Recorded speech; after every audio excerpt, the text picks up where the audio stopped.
Islam and other nations. And our first order of business is approve the agenda. Director Gisborne moves, seconder. Director McCormick there, thank you. Any discussion? All those in favor?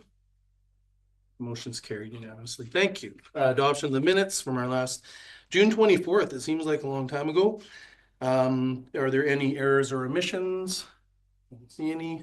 Can I have a motion to adopt? Director Gisborne, Director Brander, any discussion? All in favor? Unanimous, thank you. No delegations or increase. No unfinished business. Correspondence. Does anybody want to remove any of these for discussion? Because I will. So maybe we'll. You don't actually have to remove right. discussion. You can just click them. Okay. Good. Then I don't have to move to 7.1 if everybody agrees. I could just touch on our correspondence today. Thank you. We lost Director McCormick. Oh, there she is again. Okay. So just touching on, we have three pieces of correspondence here, folks, with a lot of the same messages. Hopefully you've had a chance to read them. This is by no means the only correspondence we've received on this topic. These are the ones that have made it through to our agenda in the kind of official timelines and that. And since then, we've had lots more. And maybe just give me I might as well touch on it now because it's important. There are people watching virtually and otherwise. You know, and there's, I wanted to compliment our staff. We have at the end of this agenda, we have a good FYI section. And within that, there's a link to the frequently asked questions. I encourage everybody to look at that document. It's very substantive and it's growing. And I learn a lot from it every time that I'm serious. When I look at it, I go, oh yeah, you know, I learn a ton and there's a lot of history and reasons behind the activity. So please check that out. And same for the folks. So we've got some correspondence from the Johnstons, the Verwoods, the Duncans, and many other folks. There's a petition that's been circulating in the community to basically, I'm just kind of paraphrasing, reconsidering our timeline. A lot of the, you know, what you've seen is people are saying we need more time for a variety of reasons. There's concerns about the OCP process, the draft, when we're going to get a draft document, right? And our staff and the consultants have been trying to be very clear, and the frequently asked questions speak to that. And it's a moving target as we course adjust, as I like to say. Who gets to vote has been a very interesting discussion. Some people don't understand. It is us directors that get to vote on these things. And some of the communities a little shocked by that because but we are their representatives, and that's what I'm totally trying to explain to them, and that's why I'm listening. You know, why do we use, or do we have to use engineering recommendations that we receive? That's interesting, right? Sometimes we insist and sometimes we recommend and things like that. You know, they're unaware that we must actually address certain topics in the OCP process. That was actually interesting in our open houses on Savary, where they didn't realize, hey, we're actually supposed to address slope stability and things like that, safety issues. And when you educate people, then they, okay, good, there's a real valid reason. You're not just performative and trying to slip something past us. Words matter. I will say you're going to see some inferences to, there was a subgroup that was present during the open houses on Savary. Who were they? They were community members who wanted to make sure that other community members had as much information as possible. We didn't know who they were really. We knew who they were in the community, and they had chosen not to involve our consultants and our staff. And so there was some questions around, are they protesting? Or are they, you know, just, and in the end, they were just supplying information. But again, words matter. When we say people are protesting, that has a message, right? And then we received that, and again, acknowledged they weren't protesting, they were trying to purvey information. So again, that just reminds me that I have to be careful about just, you know, my language. I'm almost done. Some of those folks were committee members that are on the advisory committee of the Savary OCP. So very interesting to have committee members feeling like they need to do more. So we need to listen to that. Staff and the consultants constantly adjusting. Totally. Read the FAQ. Very clear. That's what we've been doing. So my compliments to them. Asking for town halls. I think I'm going to have to find a way to do that, quite honestly, for the people I represent. You know, ASIC, the committee there, and the Savary Island News are media outlets, and they're also communicating to the community and have opinion pieces and everything else, and facts mixed in there. So we're working with them to give, you know, use those media outlets to send our message. I just want to say I am listening. That's why I'm taking so long to go through this today, and continue to do so. There's no predetermination. We are taking pains to make sure everybody understands this process, whether you like it or not, and all of the options that you have in the end when we make decisions as directors. I will not subvert the process, and I'm not going to make preconceived decisions or statements or commitments. I will let the process play itself out. I will listen and I will advocate, and I won't speak for myself. I'll try to speak for the majority on Savary. And through the process, however long it takes, right, people are becoming more informed. That I'm very clear of. We got 1,000, you know, people that are getting up to speed, and it may take a little longer. So the survey, importantly for everybody listening, has been extended. Thank you for till the 29th of August. Again, be involved, fill it out. So I'm going to leave it at that. We are continuing to receive correspondence. I try to respond to as many emails as I can, as timely as I can. So any questions from directors, I'll give you the liberty of Director Gisborne. Yeah, I just want to say, you know, I've been paying attention to what happens with land use regulations in the rural areas for a very long time. I'm actually even joined the Savary Island Facebook group just as an observer. Every now and then I want to comment. I say, no, Mark, watch. And I just want to say, one of the big challenges whenever you do public engagement is how engaged do the public get? And one of the big challenges around, you know, the province is, you know, quite often you go to engage the public and you get a small group, and that's essentially the only people that show up, and most people don't pay attention. What I'm saying from this correspondence and even the things on the Facebook and all the other kind of stuff is they are engaged. And I like that. I like to see that the community's engaged, the OCP process and the OCP final document, whatever it is, it's going to be a lasting document. It's going to impact the community for quite a long time. And so when I'm seeing a lot of correspondence and I'm seeing people saying like, hey, I want to learn more. I know most members of the public aren't really keen on planning issues. But I would just say to the public, you know, stay engaged. You know, good on you guys for keeping informed. And it is a process, and we'll see where that goes. So I just want to say, you know, I'm actually kind of impressed with Savary Island with how engaged they are, because I know some directors that would just, you know, be screaming to get this kind of engagement. So yeah, good. So, thank you, Director Elliott. Just a quick question. So the survey that's open until August 29th, is that restricted to people who live or own property on Savary, or people who go there and use the island? Are they able to open? Great question, Ms. Rodden. Maybe I could ask you to elaborate. The Chair, the intent is that the survey is for Savary Island property owners. And, you know, anyone could go on and complete the survey, but one of the questions asked is your address on Savary Island. So when we collate and summarize the data, we'll make sure we don't include people that don't own property on Savary. Yeah. So to be clear, then hanging out on your boat off the beach is not considered an address? Through the chair. Well, maybe I'll answer that. We all have our input, but it is focused on the property owners on Savary. So thank you for that. And it did come up during our the advisory committee question that, and folks on Savary have asked that question. Who gets to have input? In this case, we're trying to focus on the property owner. Thanks. Any other questions? Director McCormick. Thank you, Chair. There's some real lessons, I think, that can be learned from the Czech-SADA OCP review, which took place a few years ago. This document took several years to complete. In fact, the OCP Advisory Committee wanted an extra year to review the old OCP in minuscule detail. And in fact, staff graciously granted that time so that the OCP committee could do that. There's nothing wrong with taking additional time. I also want to mention the geotechnical stuff because that was an issue clearly in Area D, as it will be in every issue in every area where there are fluvial hazards, and that's probably every area in our region. There are non-regulatory ways of dealing with the fluvial hazard issue in the OCP. And staff have alluded to that. They've referenced that a number of times.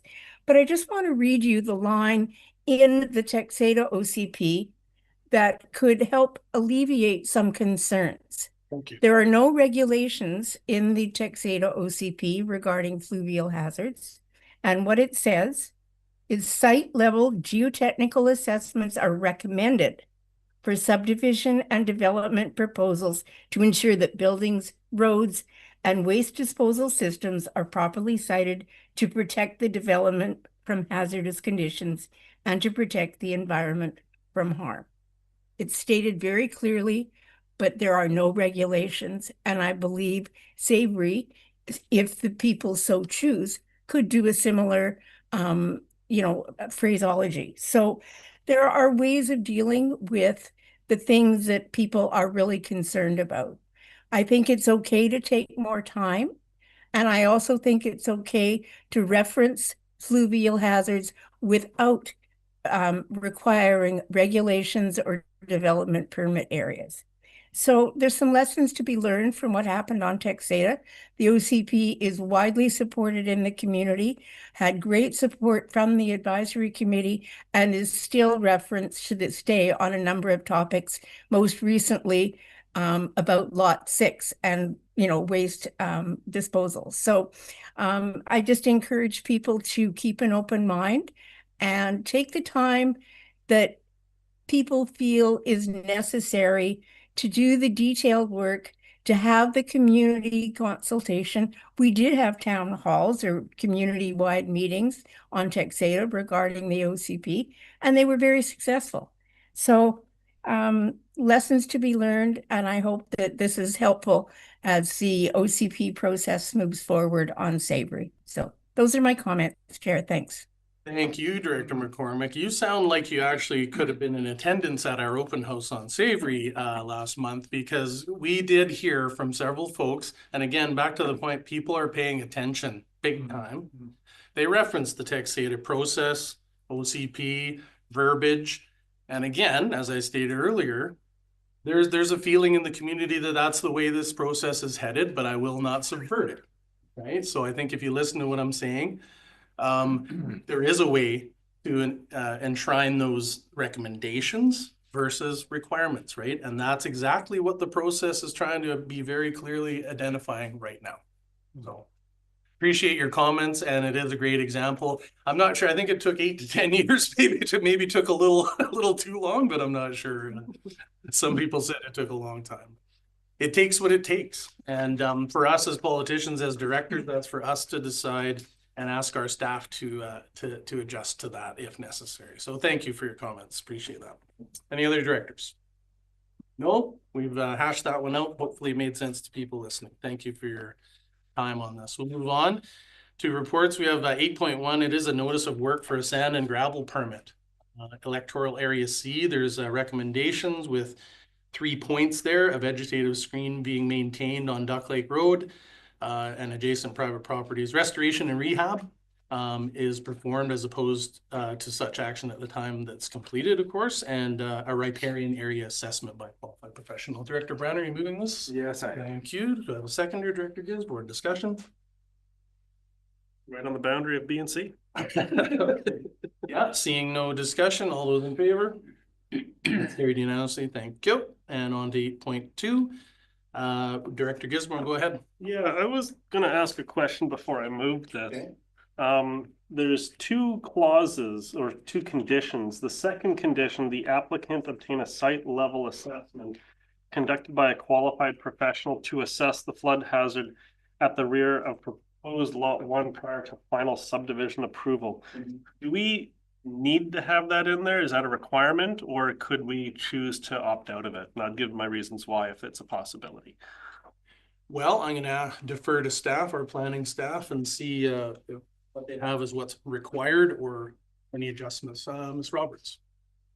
Through the chair, so our policies for natural hazard areas is that we recommend completion of site level assessments by a qualified professional. That's policy is, that's why I included it as a condition. Hope that answers. Sorry, I think it's actually in point 2, the site level assessment that's referred to. Director Gisborne, do you have particular concern? Maybe you can explain what you're getting at. Yeah, the reason I bring this up is when I read the Area B official community plan, this is kind of funny because this is very much in relation to what's being discussed on Savary Island, the difference between a requirement and a recommendation. The Area B OCP has this in there as a recommendation. And when I look at the property in question, the area that's designated as potential flood hazard, it's not on any like property, like proposed subdivision line. It's way over on the kind of opposite side as to where the subdivision is occurring. And it's completely surrounded by agriculture. Well, it is ALR. The whole thing's ALR. And one of the reasons why I don't necessarily think it's necessary, because under the Right to Farm Act, a farm operation includes clearing, draining, irrigating, and cultivating of land. So it's like, oh, it looks like it might be a flood area. And I go, yeah, most farms are a flood area. And I believe it's up to the farmer to kind of handle it. And I think that, you know, to the point of the official community plan, it's a recommendation. And I think it comes up to us as a planning committee to then decide, do we want to make that as a requirement for the subdivision application? Or do we actually say, you know what, I think in this case, it's not required.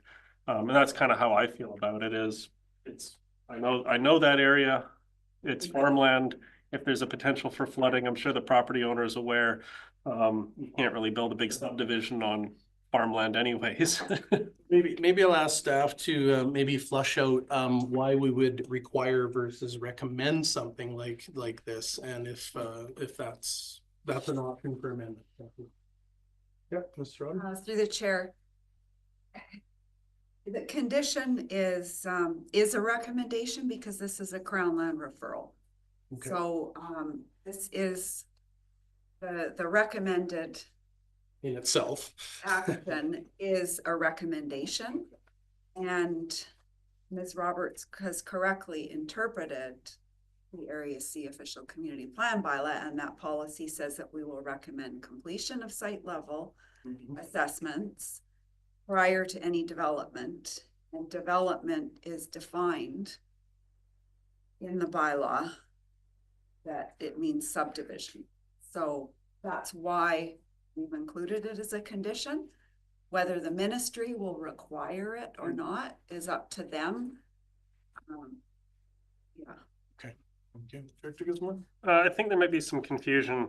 This isn't a Crown land referral, and this isn't Area C. I think that's the previous item. We're on. Yes, sorry, we're on 8.2. Oh, Ms. Rodden, is that correct? Go ahead. sorry. Okay, it's not a Crown land referral; it's a subdivision referral. Right. But it's still outside local government authority, so it is a recommendation. It's still a recommendation. To Okay. the ministry. Okay. So our it does say it recommends. That's your point. Thank you. Director Elliott, yep. Go ahead.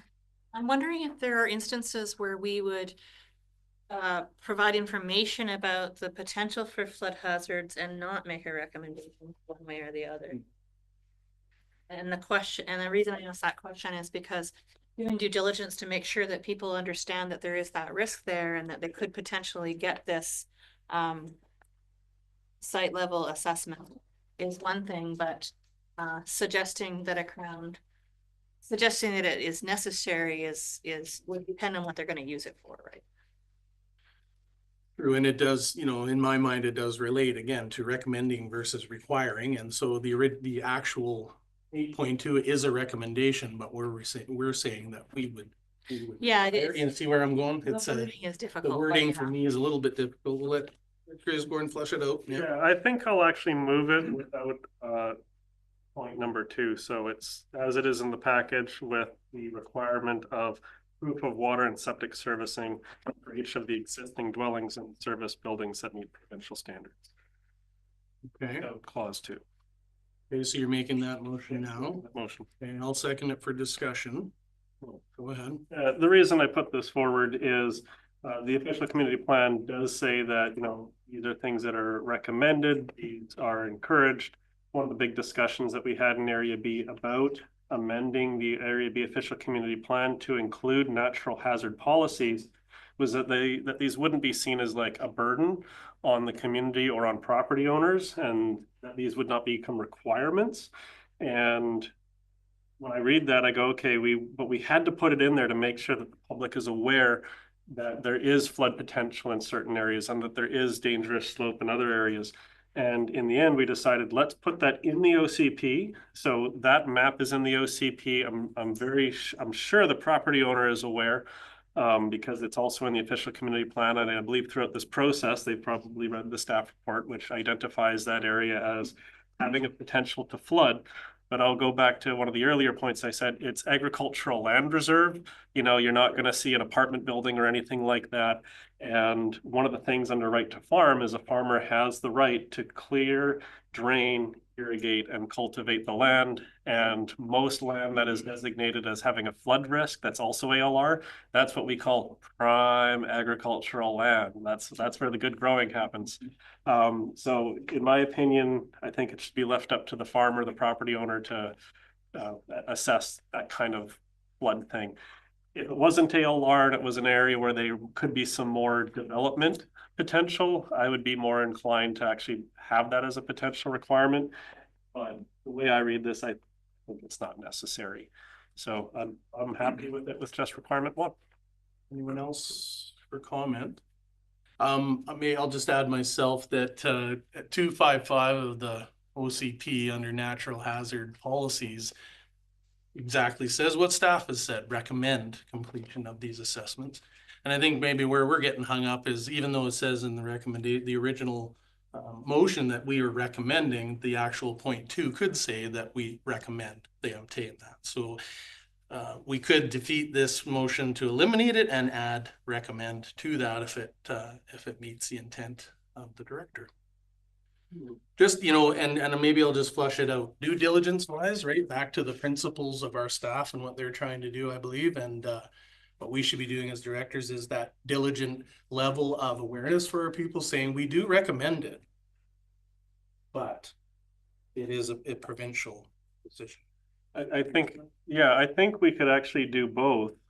We could pass this motion, and a separate motion could be that we instruct staff to inform the property owner that we recommend that they do it, because otherwise when it goes to the ministry, it becomes kind of like one of our conditions of our feedback. Whereas having a separate motion, we could then just inform the property owner and say, hey, this is our policy, we recommend you do it, but it's up to you, the property owner.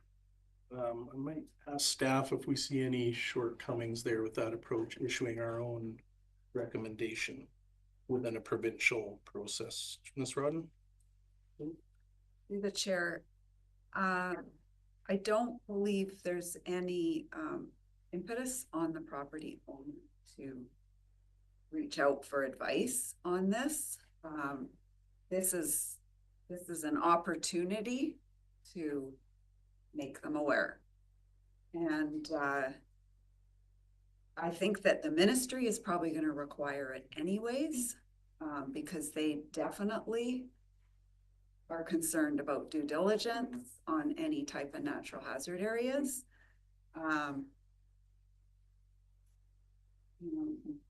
Could it change the wording in condition 2 that the applicant be recommended to complete a site level assessment?